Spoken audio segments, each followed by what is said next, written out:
భగవద్గీతలో భక్తి, జ్ఞాన, కర్మ, ధ్యాన యోగాలు ఉన్నాయి కదా, వీటి మధ్య తేడాలు ఏంటో తెలియజేస్తారా? అసలు భగవద్గీతను ఉపదేశించిందే జ్ఞాన వృద్ధి కోసం. అంటే మొట్టమొదటి పరంపరలో చెప్పినప్పుడు అర్జునుడి విషాదాన్ని తొలగించడానికి సాంఖ్యమని, కర్మమని, భక్తి అని, జ్ఞానం అని చెప్పారు. కానీ వీటన్నిటికి కూడా ప్రాథమికంగా మనిషి జ్ఞానాత్మకుడు కావాలి. అంటే యోగ సాధన చేసి అంటే చిత్తవృత్తి నిరోధన చేసి, చిత్తవృత్తి నిరోధం ద్వారా యోగాన్ని ఆశ్రయించి, ఆ యోగం ఎప్పుడైతే అలవడుతుందో, అంటే చిత్తవృత్తి నిరోధం ఎప్పుడైతే అవుతుందో అప్పుడు ఒక యోగంలోకి వెళ్ళటం. యోగం అంటే సంయోగం పొందడం, అంటే ఇంకో దాంతో కలవడాన్ని యోగం అంటారు. అంటే జీవుడు పరబ్రహ్మలో లయం చెందడానికి, జీవుడు పరబ్రహ్మను తెలుసుకోవడానికి జ్ఞానము ద్వారా పరమాత్మని చేరాలి అని చెప్పడానికి ఒక్కొక్క మెట్టు ఎక్కడానికి 18 అధ్యాయాల్లో అనేక యోగాల్ని చెప్పారు. అందులో కర్మయోగము, జ్ఞానయోగము, భక్తి యోగము, కర్మ సన్యాస యోగము, విభూతి యోగము, మోక్ష సన్యాస యోగం అనేటువంటి యోగాలు చెప్పారు.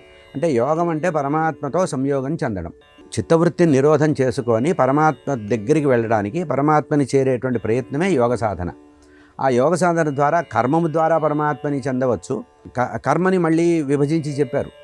కర్మలోనే మళ్ళీ విభాగాలు చెప్పారన్నమాట. అంటే ఏమిటి? నిరపేక్షంగా కర్మలు చేయడం, ఫలం కోసం కర్మ చేయడం, కర్మఫలాన్ని వదిలిపెట్టడం, ఇటువంటివి చెప్పుకుంటూ ఆ కర్మ ద్వారా జ్ఞానము ద్వారా మోక్షానికి వెళ్ళడానికి చేసేటువంటి ప్రయత్నాన్నే ఒక్కొక్క దశలో అర్జునుడికి కృష్ణ పరమాత్మ కురుక్షేత్ర సంగ్రామ రంగంలో ఉపదేశించడం జరిగింది. వీటన్నిటికీ ప్రాథమికంగా తురీయమైనటువంటిది జ్ఞానము. అంటే జ్ఞానాదేవతు కైవల్యం అని చెప్తారు. అంటే నువ్వు ఎన్ని కర్మలు చేసినా, ఎన్ని ప్రయత్నాలు చేసినా నీ జీవితంలో చివరికి తురీయంగా నీ టార్గెట్ ఏమిటంటే మోక్షము. ఆ మోక్షం ఎట్లా వస్తుంది? జ్ఞానము ద్వారానే వస్తుంది. జ్ఞానాదేవతు కైవల్యం. అంటే నీకు మోక్షం రావాలంటే జ్ఞానం మాత్రమే ప్రధానం చెప్పి, ఈ జ్ఞానయోగం చాలా ప్రధానమైందని చెప్పి జ్ఞానాన్ని మాత్రమే దృష్టిలో పెట్టుకొని చెప్పారు.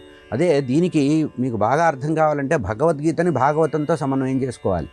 ఎందుకంటే భాగవతంలో ఏం చెప్పారంటే భక్తి జ్ఞాన వైరాగ్యాలు ముఖ్యం అన్నారు.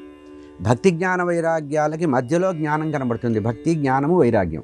అయితే జ్ఞానం వస్తే కానీ భక్తి వృద్ధి కాదు అని చెబుతూ, దానికి సంయోగం ద్వారా, జ్ఞాన సంయోగం ద్వారా భక్తి మోక్షం వైపు వెళుతుందని చెప్పారు. కనుక భగవద్గీతలో ప్రధానంగా చెప్పింది కర్తవ్యాన్ని ఉపదేశించాడు.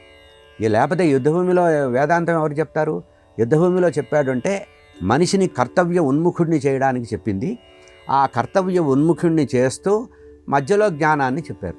అంటే ఇప్పుడు మనం ఎవరన్నా పిల్లలకి ఏదైనా ఔషధం ఇచ్చేటప్పుడు, మందు ఇచ్చేటప్పుడు నేరుగా చేదు వైద్యం ఇస్తే వాడు ఉమ్మేస్తాడు. అందుకని ఏం చేస్తారు? మన అనుపానంగా కొంచెం మాధుర్యాన్ని కలుపుతారు. అట్లాగే భగవద్గీతలో ప్రారంభం నుంచి ఒక్కొక్క మెట్టు ఎక్కించి అసలైనటువంటి ఔషధాన్ని రాను రాను ఉపదేశించడం అనేది జరిగింది. అర్జునుడిని మిషగా పెట్టుకొని చెప్పిందే భగవద్గీత.